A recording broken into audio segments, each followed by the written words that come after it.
السلام علیکم۔ دیسی ہیلتھ میں تمام دیکھنے اور سننے والوں کو خوش آمدید۔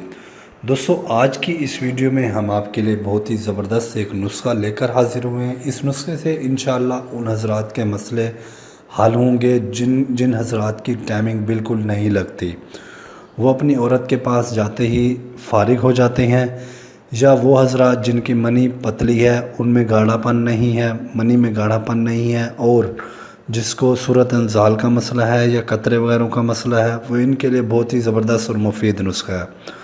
دوستو، نسخہ بتانے سے پہلے میری چھوٹی سی ریکویسٹ ہے آپ سے کہ ہمارے چینل کو ضرور سبسکرائب کریں، ساتھ دیے گئے بیل کے آئیکن کو دبائیں تاکہ ہماری نیو آنے والی ویڈیو آپ کو جلدی مل سکے۔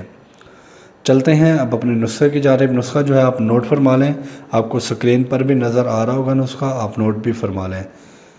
تمر ہندی 2 تولہ آپ نے لینا ہے، موسلی سفید 2 تولہ، گوند کتیرا 2 تولہ، اسب گول چھلکا 2 تولہ۔ اس تمام چیزیں آپ نے 2 تولہ لے لینی ہے، اور ان کو کرنا یہ ہے کہ آپ نے ان کا پاؤڈر بنانا ہے۔ پاؤڈر بنانے کے بعد آپ اس کو محفوظ کر لیں۔ شام کے ٹائم آپ اس کا 1 چمچ دودھ کے ساتھ آپ اس کو استعمال کر سکتے ہیں۔ دودھ کے ساتھ اس کا 1 چمچ استعمال کریں، کم سے کم 15 سے 20 دن استعمال کریں۔ انشاءاللہ اس سے آپ کو بہت زیادہ فائدہ ہوگا۔ اس میں جو ہے ٹائمنگ بڑھے گی، معدہ وغیرہ گاڑھا ہو جائے گا، اور نفس میں بھی جو ہے سختی آئے گی۔ اگر جس بھائی کو قطرے وغیرہ کا شکایت ہو، قطرے کی شکایت ہو، تو ان کے لیے جو ہے کہ قطرہ بھی آنا بند ہو جائیں گے۔ تو دوستو، یہ ہماری ویڈیو اگر آپ کو پسند آئی ہو، لائک اور شیئر ضرور کریں۔ انشاءاللہ ملتے ہیں نیکسٹ ویڈیو میں۔ مجھے اجازت دیں، اللہ حافظ۔